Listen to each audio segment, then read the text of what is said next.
guess what? It didn't fall on me because I did everything, and that's where I got to the point where I mentally checked out because I'm just like, you're serious? Are you serious about this? Like, what the hell's going on? That's on you, because eventually, both of them, her and her best friend, they move and go somewhere else, like they planned originally, and that didn't last too long. Like I told, I'm several steps ahead of anybody. I anticipate their moves, and I foresaw that, and like I said, karma's gotten to them, and I'm doing better, just physically, emotionally, and spiritually as well. And I was thinking about this today while I was at the property that I was at. I'm just like,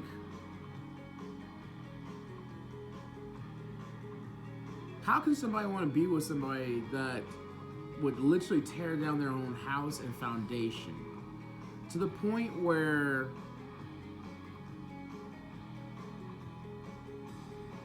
I cannot even fathom and think that there's somebody out there in the world, but the world's a fucked up place.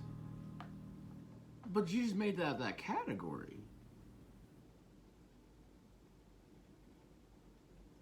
What?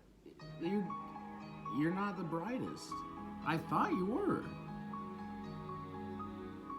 But like the lesson that I learned in this is when it comes to family and friends, don't ever try to jeopardize your own self. This is a message to all my guy friends, my followers, everybody that out in the world. Don't ever try to jeopardize your living situation on account of somebody that's didn't take care of their business, and now they're being dealt with what they should be dealt with. That's how I see this. You don't put yourself in a situation that you're gonna regret. And I left. That next month, that's when I kind of stopped, living there. And like I said, I had options. She didn't have options. And then she wants to be mad at me for, everything about what happened. I was like, you can't be mad at me. I was trying to, we were in a slow season that year, surprisingly. But it also helped me show her true colors. Eventually, over time, I saw her true colors, and like just different bits and pieces of the conception of her has finally come together. And I was talking to my brother, and keep the moments that you cherish with her. And I had a thing. I thought for like a couple of days, and I could not find a single time that I could cherish, because it ended up where one day she'll be all lovey-dovey when I got paid, but when I didn't have the money, she was just very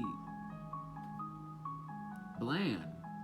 That's right, I just said bland. She had no personality, had nothing. Like I did love her, and I loved the imperfections about herself, and she couldn't accept that. And in the grand scheme of things, she missed out.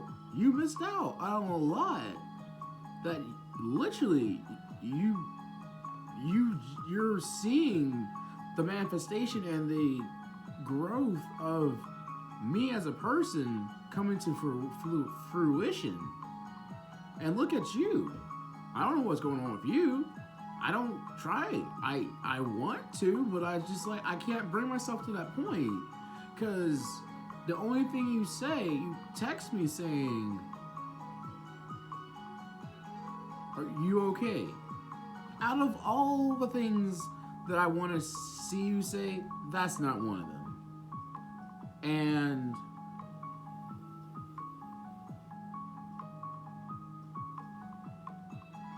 it's sad.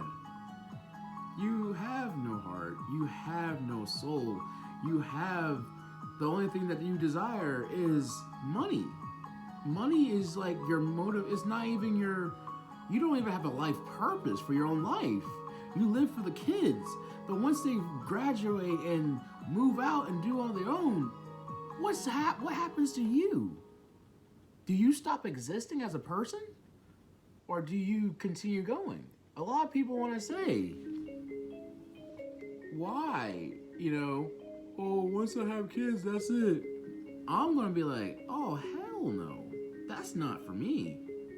When I do have my kids, I'm going to continue doing great stuff as well. So they can be involved in that too. It's all about having vision. You gotta, for us guys and certain ladies as well, everybody needs to have a vision. Because if you don't have a vision, anywhere will take you there. Excuse me. But I felt like I needed to speak on this because I was hemming and hawing about not posting this or texting this or saying this or talking about it or recording this, but I just have to.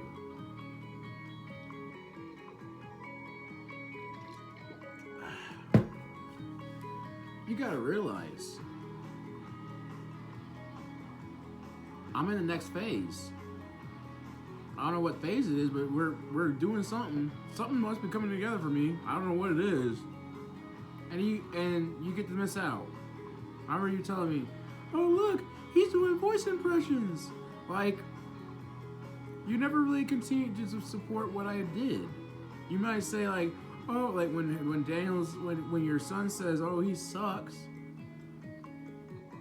and you're like, oh, I want to pay for bass lessons so you can get bass lessons. Yeah, you talk about that, but you just wanted to get, what can I get out of this? That's all you've been. You've been like, what can I get out of this? It's not like doing something that's very thoughtful or that's not having anything in return.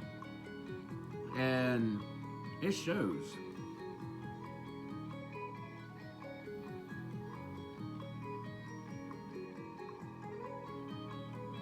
So I want to say, I want to thank you. I want to thank you for what you did to me and what the negative and the positive that you've done for me to mold myself, to redefine myself. Because this year for me has been a redefining moment for myself. And I want to thank you because if it wasn't for you, the kids, and Miss Con Artist, I wouldn't be who I am right now. Which I'm continually evolving, doing more stuff that I love that I'm doing now. Like you suggested that I find a way to play games online, and now I'm doing that. But guess what? You get to miss. You can see it. You can find all my stuff. I'm not hiding my stuff. But you don't get to be partaking in it. That's the thing. And it's sad to say, this is my farewell to you. Mentally, physically, emotionally. You will not hear from me probably again. You might see me on TV, you might see me on the screen, you might see me doing great stuff, but you will never be a part of that. Somebody else will. And they'll be like very proud and happy that I am accomplishing things and I can support their dreams as well. So you didn't support my dreams or aspirations. You always shot it down. And I shouldn't, that's when I checked out. But at the end of the note, I want to say thank you. Thanks for the memories. Just like from Fall Out Boy. And I hope you and the kids have an extraordinary life and live life to the fullest. Excelsior, as Stan Lee said. Now, let me get my streaming on and start streaming some Black Ops. Good night.